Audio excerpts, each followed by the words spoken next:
విషయాలు మాట్లాడాలని ఉంది. కానీ నిన్ను చూశాక మౌనం నా మాటల్ని జయించింది.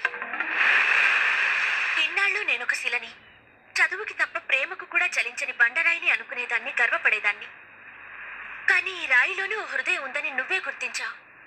రాగాలు అనురాగాలు పలికించావు. ఇష్టమైన వాళ్ల కోసం పడే బాధలోనూ సుఖం ఉంటుంది అంటారు.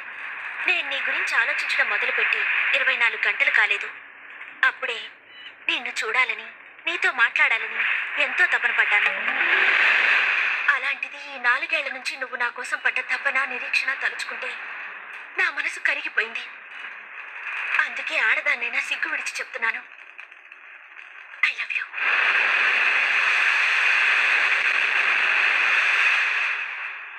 ఇంకొకసారి చెప్పు. I love you. మరొకసారి చెప్పు. I love you. ఈ ఒకే ఒక్క మాట కోసం ఇన్నాళ్ళు బ్రతికాను. అవసరమైతే చావాలనుకున్నాను. ఈ ఒకే ఒక్క మాట కోసం నీ తోడే నా నీడగా, నీ ఊపిరి నా శ్వాసగా మిగలాలనుకున్నాను.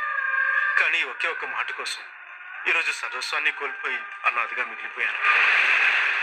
తల్లి కడుపులో ఉన్న బిడ్డ ఆడామగా అని తెలుసుకోవడానికి కూడా 10 నెలలు చాలు. కానీ నీ మనసులో ఉందో తెలుసుకోవడానికి నాకు 4 ఏళ్ళు పట్టింది. తప్పు నీది కాదు సంధ్య, నాది. ఎందుకంటే ఏ అమ్మాయి ప్రేమైనా ఒక గంటలో, ఒక రోజులో, ఒక వారంలో, ఒక నెలలో లేదా ఒక సంవత్సరంలో తెలిసిపోతుంది. కానీ 4 ఏళ్ళుగా నీ వెనుకపడ్డ నేను మూర్ఖుడిని, పిచ్చివాడిని. ఈ పిచ్చిలో నేను ఒక్కనే కాదు, నాలాంటి ఎన్నో వేల మంది యువకులు వైజాగ్ జగదాంబ సెంటర్లో, బెజవాడ బెంచ్ సెంటర్లో, హైదరాబాద్ హ్యాబిట్స్లో, గుంటూరు చిన్నాటవర్ సెంటర్లో, ఒకటేమిటి ఆంధ్రదేశంలోని ప్రతి ఊర్లోని ప్రతి సెంటర్లోనూ స్వచ్ఛమైన ప్రేమ కోసం పిచ్చి వాళ్ళే తిరుగుతున్నారు. వాళ్ళ గుండె పొరలో నిండి ఉన్న ప్రేమని ఏ ఆడపిల్ల అర్థం చేసుకోవడం లేదు. అయినా మీరంతా నిజమైన ప్రేమను నమ్మరు. ప్రేమించామని కబుర్లు చెప్పి కడుపు చేసి పారిపోతారే, వాళ్ళని నమ్ముతారు. ప్రేమ మనిషిని పిచ్చివాడిని చేస్తుంది, మూర్ఖుని చేస్తుంది, అవసరమైతే హంతకుని కూడా చేస్తుంది. కానీ అదే ప్రేమ పిచ్చివాళ్ళలో తిరుగుతున్న నన్ను ఓ మనిషిని చేసింది. ప్రేమ అంటే ఇష్టమైనప్పుడు నువ్వంటే నాకు ఎంతో ఇష్టం. ఇప్పుడు ప్రేమే నచ్చడం లేదు, ఇంక నువ్వెలా నచ్చుతావు? ప్రేమ కావాలి కావాలి అని వెంటపడ్డప్పుడు ప్రేమ దొరకదు. వద్దని పారిపోతుంటే అది మనల్ని వెతుక్కుంటూ వస్తుంది. అయినా ప్రేమ అంటే ఏమిటో తెలుసుకోకుండా చావడం కంటే తెలుసుకొని మర్చిపోవడం మంచిది. ఒక మనిషి జీవితంలో 4 సంవత్సరాలు చాలా విలువైన కాలం.